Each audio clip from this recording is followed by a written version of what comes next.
ወንድ ዛር አይነ ጥላ እንደ ወንዳ ወንድ ያረጋታል። ሴት ዛር አይነ ጥላም ካለች ደግሞ ከሴቶች ጋር ደግሞ እንዳትስማማ ያረጋታል።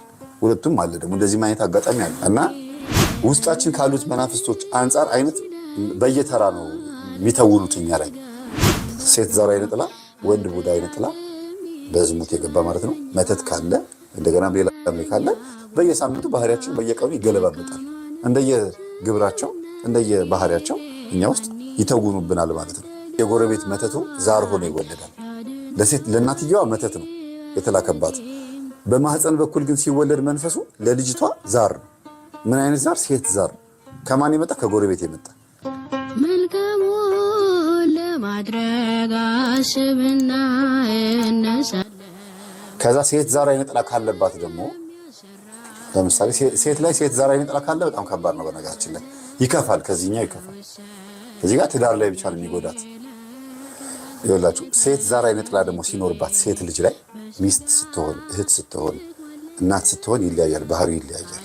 ግን በአጠቃላይ ጀነራሊ በሁሉም ያለው ነገር ጠቀስ ጠቀስ እያልኩ ልለፈው። ሴት ልጅ ላይ የሴት ዛር መንፈስ ሲኖርባት የመጀመሪያው ትልቁ ችግሯ ከሴቶች ጋር እንድትጣላና እንዳትስማማ ያደርግና ከወንዶች ጋር እንድትቀራረብ ያደርጋታል። የመጀመሪያው ሴት ዛር አይነ ጥላ ሲኖር ማለት ነው። እና ሴቶች እርስ በርስ ይጋጫሉ፣ ይጣላሉ። እንዲያውም ከወንዶች ይልቅ ሴቶች ናቸው የማይስማሙት። እንግዲህ ከጊዜ በኋላ አንዳንድ ነገሮችን አፕዴት እያደረኩኝ የማውቃቸው ነገሮች አሉ። በጣም የሚገርሙኝ የማገኛቸው ነገሮች አሉና እና ሴቶች እርስ በርስ እንዳይስማሙ፣ እንዲጣሉ፣ እንዲጋጩ የማድረግ ነገር አለ። ከዛ ወደ ወንድ እንድታደል ያደርጋታል። ወደ ወንድ ከቤ መሆን እንደዚህ ወንዶች ጋር ሄዳ እዛ እንድትታይ ማድረግ። እሷ ውስጥ ያለው የሴት ዛር መንፈስ ስለሆነ ያለው ወንዱ መንፈስ ቢሆን ኖሮ ሴቶች እንዲቀርቧት አይፈልግም። ማነው ወንዶች እንዲቀርቧት አይፈልግም። ወንዱ መንፈስ ለወላ ወንድ ዛር አይነ ጥላ እንደ ወንዳ ወንድ ያረጋታል። ሴት ዛር አይነ ጥላም ካለች ደግሞ ከሴቶች ጋር ደግሞ እንዳትስማማ ያረጋታል። ሁለቱም አለ ደግሞ እንደዚህ ማየት አጋጣሚ አለ።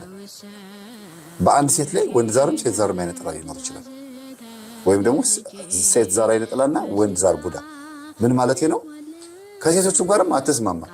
እኔ ሴቶች አይመቹኝም፣ እኔ ወንዶች ናቸው የሚመቹኝ ምናምን ትላለች።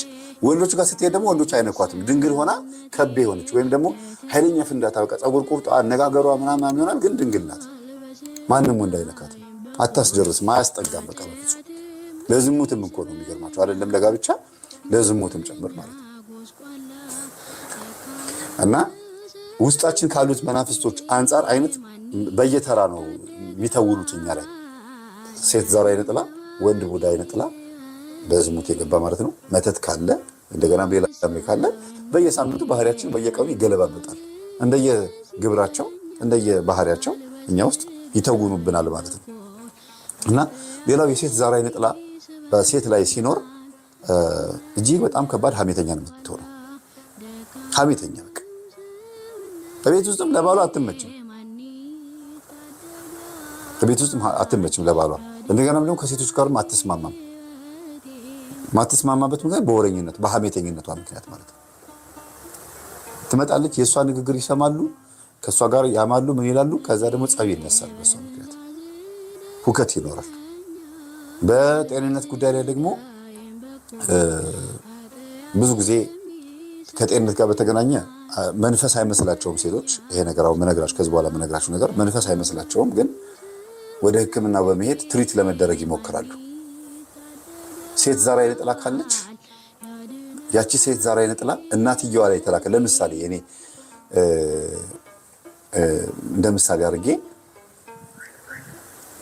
አንዲት ወጣት ሴት ቁመተ ረጅምና አጭር ብዬ ለሁለት ልክፈልላችሁ። ረጅሟ ሴትዮ እናት ነች፣ አጭሯ ደግሞ ልጅ ናት።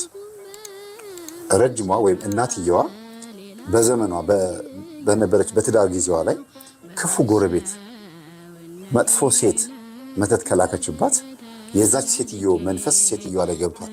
የጎረቤቷ ክፋት እና የእሷ ተንኮል እንዲሆንባት የእርግማንን ሊሆን ይችላል፣ የሆነ ነገር ችግር የሚፈጥር ሊሆን ይችላል። ብቻ ገባባት። ስትወልድ እቺ ሴትዮ ደግሞ ከዚህቹ ሴትዮ መንፈስ ጋር አብሮ የሚወለደው ያለች ለምሳሌ ሴት ነች የተወለደችው እንበል አጭሯ ማለት ነው። ስትወለድ ከማን መንፈስ ጋር አብራ የምትወለደው? የጎረቤት መተቱ ዛር ሆኖ ይወለዳል። ለእናትየዋ መተት ነው የተላከባት። በማህፀን በኩል ግን ሲወለድ መንፈሱ ለልጅቷ ዛር ነው። ምን አይነት ዛር? ሴት ዛር። ከማን የመጣ? ከጎረቤት የመጣ። ከዛ የዚች ልጅ ላይ ሆኖ መልሶ እንደገና ከማን ጋር ያጣላታል? ከዚች ሴትዮ ጋር አድጋ ደግሞ እንደገና ታናቆራታለች፣ ታጋጫታለች ማለት ነው። ሄዳ ከሴትዮ ጋር ትላተማለች፣ ትጋጫች። ምናልባትም ደግሞ ዞሮ እቺ ልጅ ከጎረቤት ከዚህ ከምቀኛዋ ሴትዮ ጋር ደግሞ ወንድ ጎረምሳ ካለ ድንግልናን በማስወሰድ ጽጽ በማስወረድ በማልከስከስ በሌላ ነገር በምናምን ደግሞ እንደገና ህይወቷ እንዲበላሽ ደግሞ ያደርጋል። በቀሉ በልጇ በኩል የሚመጣል ማለት ነው። እና ሴት ዛር መንፈስ በጣም ከባድ ነው። ሁልጊዜ ምቀኛና ክፉ ነው። መቼም ወንድ ዛሬ ጥላ ጀግ ነው እያልኩኝ አይደለም፣ ይከፋል ከዚህኛው ማለት ነው። ያኛው ዝሙት ላይ ትዳር መበተል ላይ ሚስቴ ናት ነው የሚለው፣ አትንኮብኝ ነው የሚለው። ባልየውን ከቻልክ ውጣልኝ፣ ካልቻልክ ደግሞ ሚስቴን አትንካብኝ። ወለድክ አይደል? አሁን በቃ ዝም ብለህ ሾሮና በርበሬ እያበላ ሂድና ሰርታ አምጥተህ ባሬላ ተሸክመን እስክሪብቶ ይዘህም ባንክ ገብተህም ምንም ገብተህም ብቻ ልጆችን አሳድግ እንጂ ሚስቴን አትንካብኝ ይላል። ትዳር ላይ ከሆነ ይሄ በማ ላይ ነው? በሚስትየዋ ላይ ነው ሆኖ ነው የሚናገረው። ባይዘው የምናገረው ነገር ይሄን ቃል ሚስትየዋ ላይ አታጡትም። በንግግር መካከል ትሰሙታላችሁ።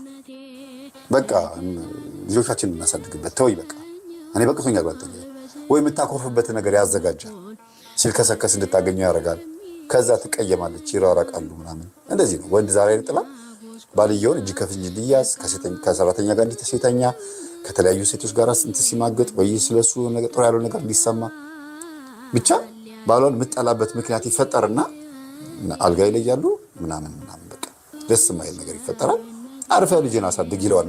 ማላይ ሆኖ ሚስትየዋ ላይ ሆኖ ንግግሩ የሚመስለው የሚስቱ ንግግር ነው። ግን ያው ስታዩት ወደ ውስጥ ስትገቡ ግን ሰምና ወርቁ አትንካቢ ሚስቴን ነው። የሴት ዛር አይነ ጥላ ከሆነ ግን ከባድ ነው። ትዳር ያፈርሳል ብቻ አይደለም ራሷንም ነው የሚያፈርሳት። ከባድ ነው እና እንዲህ አይነቱን መንፈስ እግዚአብሔር ይገስጸው።